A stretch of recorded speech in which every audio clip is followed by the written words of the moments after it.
కోర్టుకు హాజరయ్యే ముందు కీలక వ్యాఖ్యలు చేశారు ఎమ్మెల్సీ కవిత. ఇది అక్రమ కేసని, తనను అక్రమంగా అరెస్టు చేశారని ఆరోపించారు. త్వరలోనే బయటకు వస్తారని చెప్పారు కవిత.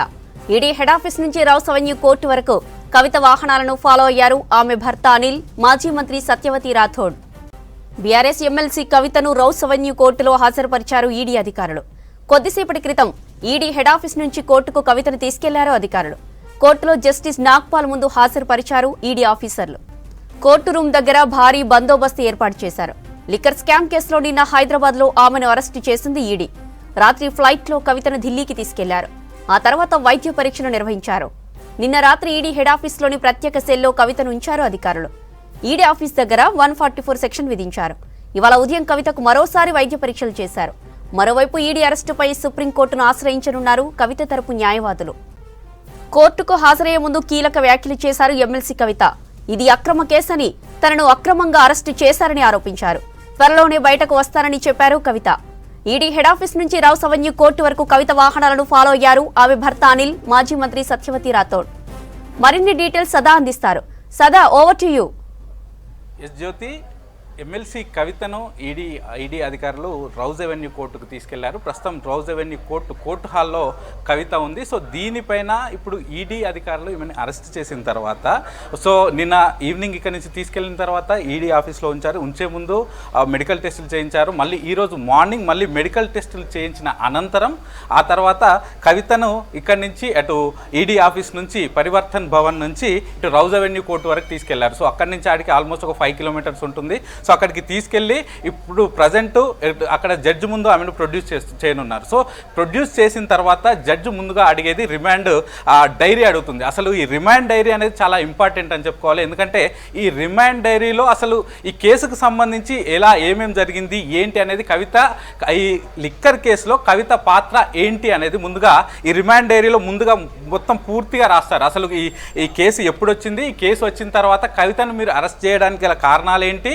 కవిత గురించి ఎవరెవరు ఈ కేసులో ఉన్న నిందితులు ఇంతకుముందుకు ఏమైనా చెప్పారా, అలాగే ఏమైనా అరెస్ట్ చేయడానికి గల మీ దగ్గర టెక్నికల్ ఎవిడెన్స్ ఏమైనా ఉందా ఏంటి అని కోర్టు అడుగుతుంది. కాబట్టి అవన్నీ కూడా పూర్తిగా మొదటగా ఈ రిమాండ్ డైరీలో ఈ కవితకు ఈ లిక్కర్ స్కామ్కు సంబంధించిన డీటెయిల్స్ అన్నీ కూడా ముందు రిమాండ్ డైరీలో ఎంటర్ చేస్తారు. సో ఇది అయిపోయిన తర్వాత నెక్స్ట్ ఈ ప్రైమా ఫేసి అంటే నిన్న ఆఫ్టర్నూన్ నుంచి ఇప్పటి వరకు ఏమేమి జరిగింది, అంటే ఆమెను అరెస్ట్ చేయడానికి వెళ్ళిన టైం నుంచి అసలు అరెస్ట్ టైంలో ఏమేమి జరిగింది అనేది, అంటే ఇక్కడ పంచనామా ఎలాగైతే రాస్తారో ఆ పంచనామాను తిరిగి ఇదంతా కూడా తిరిగి మళ్ళీ రిమాండ్ డైరీలో రాస్తారు. సో నిన్న ఆఫ్టర్నూన్ 1 o'clock వాళ్ళ ఇంటికి వెళ్ళాము. ఆ తర్వాత 3 hours పాటు క్వశ్చనింగ్ చేసిన తర్వాత ఈవినింగ్ 5:20కి ఆమెను అరెస్ట్ చేశాము. సో అఫీషియల్గానే మేము ఆమెకు ముందస్తుగా అరెస్ట్ వారెంట్ ఇచ్చాము. అసలు ఎందుకు అరెస్ట్ చేస్తాము అనేది కూడా పూర్తిగా దీంట్లో మెన్షన్ చేస్తూ 14 pages ఆఫ్ డాక్యుమెంట్ కూడా కవితకి ఇచ్చాము. ఇక దీంతో పాటు అరెస్ట్ చేస్తున్నట్టు వాళ్ళ ఫ్యామిలీ మెంబర్స్కి మేము ఇన్ఫర్మేషన్ ఇచ్చాము. అలాగే దీంతో పాటు పంచనామా కూడా అక్కడ ఇద్దరు బ్యాంక్ అధికారుల ముందు మేము పంచనామా కూడా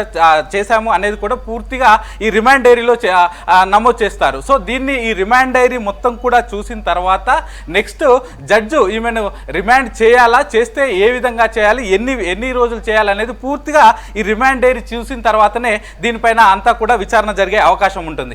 ఆ తర్వాత ఈ రిమాండ్ డైరీ అయిపోయిన తర్వాత నెక్స్ట్ రిమాండ్ ప్రకటించగానే ఈడీ అధికారులు కస్టడీ కూడా ఆమెను కోరనున్నారు. సో కస్టడీ పిటిషన్ కూడా తిరిగి మళ్ళీ కోర్టులో వేస్తారు. వీళ్ళు కస్టడీ పిటిషన్ వేస్తే దానికి కౌంటర్గా బెయిల్ పిటిషన్ కూడా నెక్స్ట్ కవిత తరపు న్యాయవాదులు వీళ్ళు కూడా బెయిల్ పిటిషన్ వేసే అవకాశాలు ఉన్నది. ఎందుకంటే వీళ్ళ టీమ్ ఆఫ్ లాయర్స్ కూడా ఆల్రెడీ ఢిల్లీలో ఉన్నారు. వాళ్ళు కూడా వీళ్ళు ఎప్పుడైతే కస్టడీ పిటిషన్ వేయగానే మేము కూడా బెయిల్ పిటిషన్ ఇటు ఈడీలో వేస్తాం, అలాగే ఇది అక్రమ అరెస్ట్ అంటూ కూడా మేము సుప్రీంకోర్టులో మళ్ళీ ఒక పిటిషన్ వేస్తామంటూ కూడా కవితకు సంబంధించిన టీమ్ ఆఫ్ లాయర్స్ చెప్తున్నారు. ఇక కస్టడీ పిటిషన్ విషయానికి వస్తే వీళ్ళు బేసిక్గా అయితే మామూలుగా ఏదైనా కేసుకు సంబంధించి ఎన్ని రోజుల పాటు అడగాలనేది ఆ కేసులో ఈమెను బట్టి ఈమె పాత్ర, అలాగే దీన్ని బట్టి తీవ్రత ఎంతగానో ఉంటుందనే దాన్ని బట్టి వాళ్ళు కస్టడీ పిటిషన్లు అడుగుతారు. బేసిక్గా అయితే కొందరు 14 days అడుగుతారు కేసును బట్టి, ఆ కేసులో ఉన్న నిందితులను బట్టి 14 days అడుగుతారు, అలాగే 7 days 1 week పాటు అడుగుతారు. దాన్ని బట్టి ఆ కస్టడీ పిటిషన్లో ఆ కేసు వివరాలన్నీ చెప్పుకుంటూ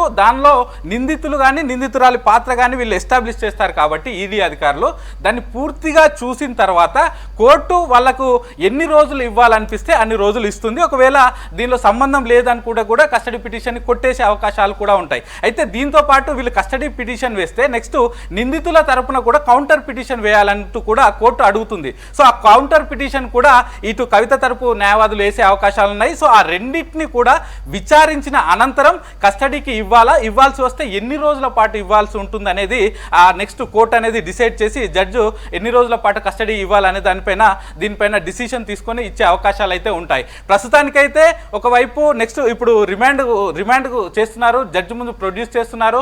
వన్స్ రిమాండ్ అయిపోయిన తర్వాత నెక్స్ట్ కస్టడీ పిటిషన్ పైన కూడా వీళ్ళు కస్టడీ పిటిషన్ మూవ్ చేస్తారు. కాబట్టి ఒకవేళ ఈ రోజే కస్టడీ పిటిషన్ పైన వీళ్ళు విచారణ జరిగినట్లయితే నెక్స్ట్ కౌంటర్ కూడా అడుగుతారు. కాబట్టి సో ఈ రోజు విచారణ జరిగితే దానిపైన డిసిషన్ వస్తుందా లేదా అనేది తెలుస్తుంది. ఇక మరోవైపు నెక్స్ట్ కవిత టీంకు సంబంధించిన అడ్వకేట్స్ కూడా ఇటు కస్టడీ పిటిషన్కి కౌంటర్ పిటిషన్, నెక్స్ట్ ఆల్రెడీ సుప్రీంకోర్టులో మేము వేసిన పిటిషన్ ఒకటి ఉంది, దానిపైన నెక్స్ట్ 19th రోజు విచారణ జరగనుంది. ఎందుకంటే నిన్న విచారణకు సంబంధించి ఆల్రెడీ దాన్ని 19th పోస్ట్ పోన్ చేస్తూ సుప్రీంకోర్టు నిన్న పోస్ట్ పోన్ చేసింది. సో దానిపైన విచారణ జరుగుతున్న కానీ ముందస్తుగానే అరెస్ట్ చేశారు. వీళ్ళు ఆల్రెడీ అటు సుప్రీంకోర్టులో ఒక అండర్టేకింగ్ కూడా తీసుకున్నారు. మేము ఎలాంటి కఠిన చర్యలు కవిత పైన తీసుకోబోమని అండర్టేకింగ్ తీసుకున్నారని, సో అది ఉండగానే అరెస్ట్ చేశారని కవిత తరపు న్యాయవాదులు చెప్తున్నారు. సో దీనిపైన తిరిగి మళ్ళీ ఒకసారి యాక్చువల్గా ఇది పిటిషన్ అయితే 19th రోజు విచారణకు వస్తుంది, కానీ ముందస్తుగా ఆల్రెడీ కవితను అరెస్ట్ చేశారు. కాబట్టి సో ఈ పిటిషన్ మీద మీరు మళ్ళొకసారి విచారించాలని వీళ్ళు సుప్రీంకోర్టును మరో పిటిషన్ వేసి దానిలో కవిత టీమ్ ఆఫ్ లాయర్స్ అడుగుతారు. సో దానిపైన నిజంగానే సుప్రీంకోర్టు ఇది నిజంగానే ఇది మెయింటైనబుల్ అని ఫీల్ అయితే మాత్రం దీన్ని విచారణకు తీసుకుంటుంది. లేకపోతే ఇది మెయింటైనబుల్ కాదనుకుంటే ఎట్లాగో 19th రోజు ఉన్నది కాబట్టి సో 19th రోజు దీనిపైన విచారణ చేస్తాం. అది ప్లస్ ఆల్రెడీ ఈ కవితను అరెస్ట్ చేయకూడదనే ఉన్న పిటిషన్ పైన అలాగే ఆల్రెడీ అక్రమ అరెస్ట్ చేశారు. కాబట్టి ఈ రెండింటిని కలిపి 19th రోజు మేము విచారణ చేస్తామని కూడా చెప్పొచ్చు. సో అటు జడ్జి ముందు అయితే లోపలికి వెళ్ళింది. సో వెళ్లే ముందు కూడా మీడియా వాళ్ళతో లోపలికి వెళ్లే ముందు మీడియా వాళ్ళు అడిగినప్పుడు కూడా ఇది అక్రమ కేసు, ఇది ఒక అక్రమ అరెస్టు, నాకు ఈ కేసుకి ఎలాంటి సంబంధం లేదంటూ కూడా కీలక వ్యాఖ్యలు చేసింది. సో ఈడీ అధికారులు అయితే లోపలికి తీసుకెళ్లారు. సో అటు ఈడీ ఆఫీస్ నుంచి ఇక్కడికి ఇటు రౌజవెన్యూ కోర్టు వరకు వచ్చే వరకు కూడా వాళ్ళ భర్త అనిల్ కూడా ఆమె వెనుకాల ఫాలో అవుతూ వచ్చాడు. వన్స్ అక్కడికి వచ్చిన తర్వాత అక్కడి నుంచి వాళ్ళ భర్త లోపలికి వెళ్లకుండా బయట లోపలికి అయితే కవితను మాత్రమే లోపలికి తీసుకెళ్లారు. సో మరి కాసేపట్లో కవిత రిమాండ్ పైన అయితే జడ్జు రిమాండ్ కి సంబంధించి పూర్తి వివరాలు అయితే చెప్పే అవకాశాలు ఉంటుంది. జ్యోతి.